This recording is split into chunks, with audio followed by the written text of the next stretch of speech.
ಚಿಕ್ಕಬಳ್ಳಾಪುರ ಕೇಂದ್ರ ಸರ್ಕಾರ ಇದ್ದಕ್ಕಿದ್ದಂತೆ ರಸಗೊಬ್ಬರ ಬೆಲೆ ಏರಿಕೆ ಮಾಡಿ ರೈತರ ಮೇಲೆ ಬರೆ ಎಳೆದಂತೆ ಮಾಡಿದೆ ಎಂದು ಆರೋಪಿಸಿ ಇಂದು ಚಿಕ್ಕಬಳ್ಳಾಪುರ ವಿಧಾನಸಭಾ ಕ್ಷೇತ್ರದ ಯುವ ಕಾಂಗ್ರೆಸ್ ಅಧ್ಯಕ್ಷ ನಾಗೇಶ್ ರೆಡ್ಡಿ ನಾಯಕತ್ವದಲ್ಲಿ ಕೃಷಿ ಸಹಾಯಕ ನಿರ್ದೇಶಕರಿಗೆ ಮನವಿ ಸಲ್ಲಿಸಿ ಕೇಂದ್ರ ಸರ್ಕಾರಕ್ಕೆ ರವಾನಿಸುವಂತೆ ಒತ್ತಾಯ ಮಾಡಿದರು.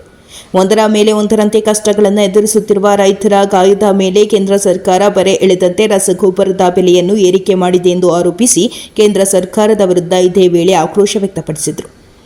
ಈ ವೇಳೆ ಮಾತನಾಡಿದ ನಾಗೇಶ್, ಡಿಎಪಿ, ಯೂರಿಯಾ ಹಾಗೂ ಇನ್ನಿತರೆ ರಸಗೊಬ್ಬರಗಳ ಬೆಲೆ ಇದ್ದಕ್ಕಿದ್ದಂತೆ ಏರಿಕೆ ಮಾಡಿದ್ದೆ.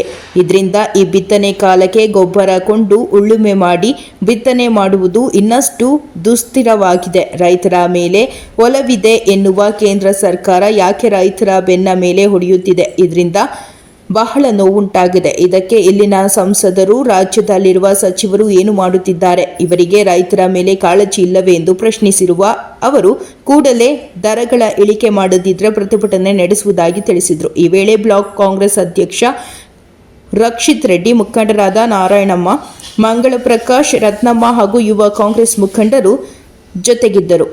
ರಸಗೊಬ್ಬರಗಳ ಮೇಲೆ ಬೆಲೆ ಏರಿಕೆ ಮಾಡಿದ ಕೇಂದ್ರ ಸರ್ಕಾರದ ವಿರುದ್ಧ ನಾವು ಅವರ ವಿರುದ್ಧ ಮೆಮೊರೇಂಡಮ್ ಕೊಟ್ಟು ಅವರಿಗೆ ಎಚ್ಚರಿಕೆ ಕೊಡಬೇಕು ಅಂತೇಳಿ ನಾವು ಯುವ ಕಾಂಗ್ರೆಸ್ ಬಂದಿದ್ದೀವಿ. ಏನೇನು ಸರ್ ರಸಗೊಬ್ಬರದಲ್ಲಿ ಏನೇನು? ರಸಗೊಬ್ಬರ ಈಗ DAP 900 ರೂಪಾಯಿ ಇತ್ತು. 900 ರೂಪಾಯಿ ಇದ್ದಂಥ DAPನ 1400 ರೂಪಾಯಿ ಮಾಡಿದ್ದಾರೆ. ಈ ಫರ್ಟಿಲೈಸರ್ಗಳ ಬೆಲೆ ಸಿಕ್ಕಾಪಟ್ಟೆ ರೈಸ್ ಮಾಡಿದ್ದಾರೆ. ಈ ದೇಶಕ್ಕೆ ಬೆನ್ನೆಲುಬಾಗಿರ್ತಕ್ಕಂಥ ರೈತರ ಮೇಲೆ ಯಾಕೆ ಇಷ್ಟೊಂದು ದ್ವೇಷ ಇವರಿಗೆ ಅಂತ ಗೊತ್ತಾಗ್ತಿಲ್ಲ. ಯಾವಾಗಲೂ ಚುನಾವಣೆ ಸಂದರ್ಭದಲ್ಲಲ್ಲಪ್ಪ ನೀವು ನಾನು ರೈತರ ಪರವಾಗಿರ್ತೀನಿ ಅಂತ ಹೇಳೋದು. ಚುನಾವಣೆ ಆದಮೇಲೆ ನೀವು ಅವಧಿಯಲ್ಲಿ ಇರ್ತೀರಲ್ವ, ಅಧಿಕಾರದಲ್ಲಿದ್ದಾಗ ರೈತರ ಪರವಾಗಿದ್ದೀವಿ ಅನ್ನೋದನ್ನು ಬೇಕು.